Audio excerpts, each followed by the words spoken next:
A very good Saturday evening to you. Hope everybody is having a good weekend thus far. We continue to watch the polar vortex as we step from October into the month of November, and of course, meteorological autumn's final month.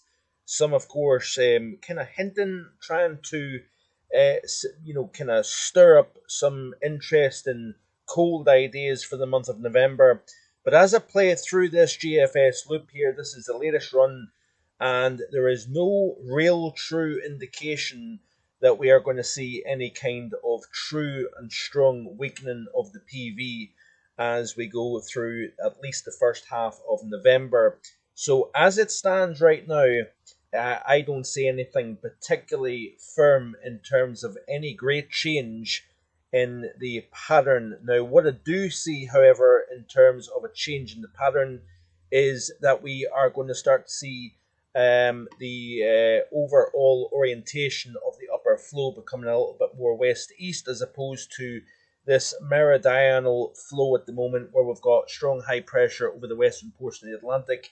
We've got a trough to the southwest positioned because of a strong area of high pressure over Europe.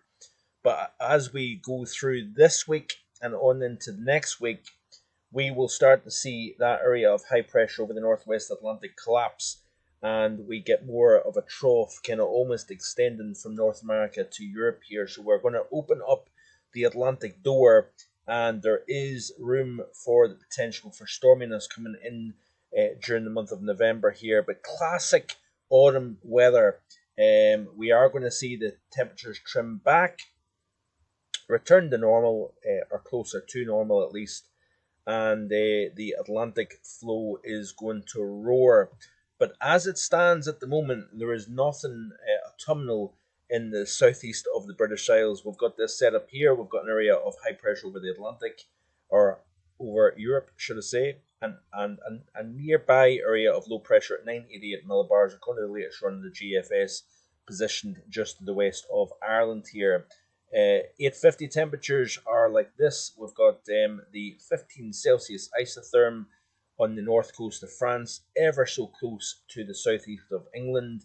And in turn, we have this temperature profile as of recording at 17:02 in the evening. Temperatures in the low 20s, not just in the north of France, but we're also seeing it in the southeast of England, where I believe a temperature has been recorded at 23 Celsius in England this afternoon. So very impressive, of course, for this time of the year. Looking at the latest run of the ECMWF, this is the 500 millibar geopotential height anomalies, and as I play through this loop, watch the area of high pressure over the North Atlantic. That gets moved up towards Iceland. Then we start to see the pressure drop significantly over the North Atlantic. We're starting to see high pressure building closer to the Azores, and we start to see a conga line of Atlantic low pressure moving east or west to east, should I say, over the North Atlantic, extending into the British Isles here. Looking at the upper level flow here, so the 200 millibar winds or jet stream winds, you can see here what goes on. As I play through the loop, we end the month of October, begin the month of November with a fairly west to east upper level flow. And looking at, of course, the polar vortex, we're not seeing anything significant at 10 millibars. Of course, this is the very top of the stratosphere.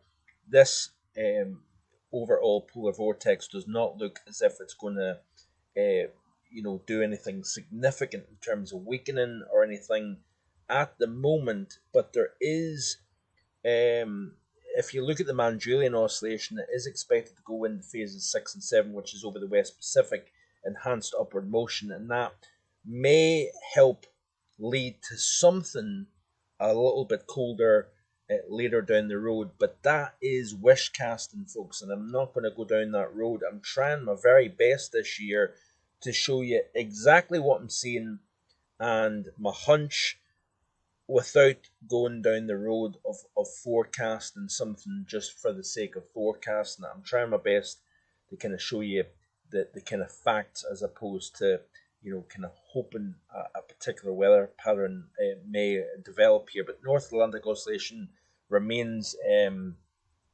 kind of slightly positive, and very this basically is a classic zonal pattern, Atlantic driven into the west of Europe. The Arctic Oscillation firmly positive.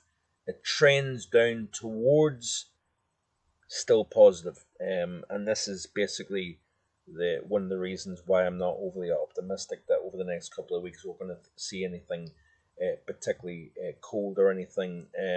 So as I play through the loop of the GFS, you can see here, skip through the sequence here, what happens is we're starting to see the isobars now start to sink south over the northwest Atlantic, and we open the door to cyclogenesis. Now, instead of having energy coming around the top of the high, positioned over the northwest Atlantic, down into the trough with that area of high pressure over Europe, but we've of course seen over recent times low pressure kind of developing at the base of this trough, and then systems riding a north to northeasterly track over the British Isles here. Of course, with that track, it means that we have been relentlessly forcing Africa origin air north into the British Isles, and of course we're seeing the peak of this type of pattern at the moment here, but change is afoot here.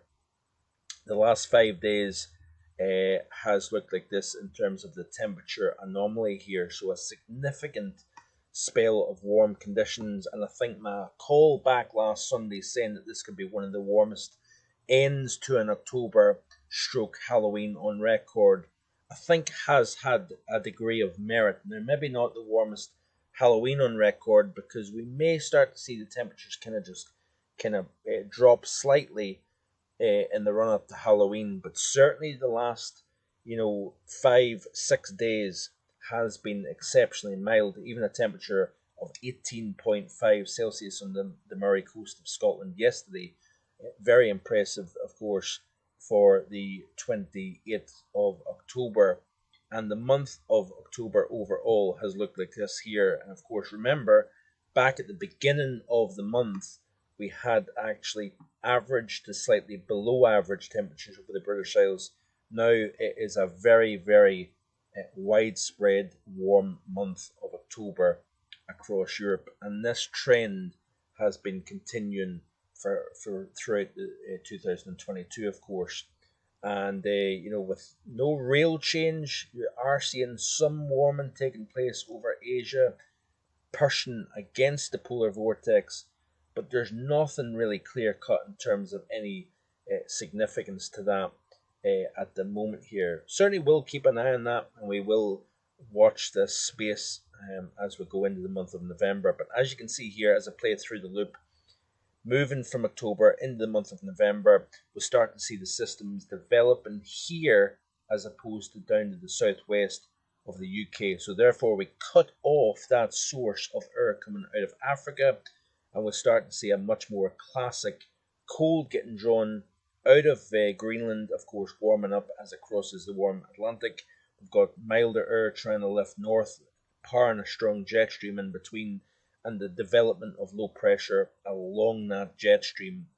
And we're going to see a bombardment of weather systems moving across the UK during at least the first week to 10 days, possibly longer, into the British Isles. A wet, unsettled, and reasonably seasonal temperatures, I think, is going to be the name of the game across the British Isles here. Very, very quickly, let's have a look and see. By the way, some of these areas of low pressure could have quite a sting to them. You can see here as I go into the month of November, associated frontal system bringing wind, rain, gales, severe gales possible as well. But as I continue to play through the loop here and the dynamics come together, we've got some systems that are getting fed off mild air coming up from the subtropics. We've got cold air coming down from the northwest. Some of these areas of low pressure will deepen significantly. Look at this here, 936 millibar low. Yes, it's well to the north up towards Iceland, but this could be a fairly stormy month of November when all is said and done. You can see here a system developing here just to the north of the British Isles as we go to Monday the 7th of November. Then, as you can see, we're seeing some very cold air getting wrapped around that circulation straight off Greenland. We've got warmth. We've got a fairly sharp boundary here with intense, rain, even thunderstorms.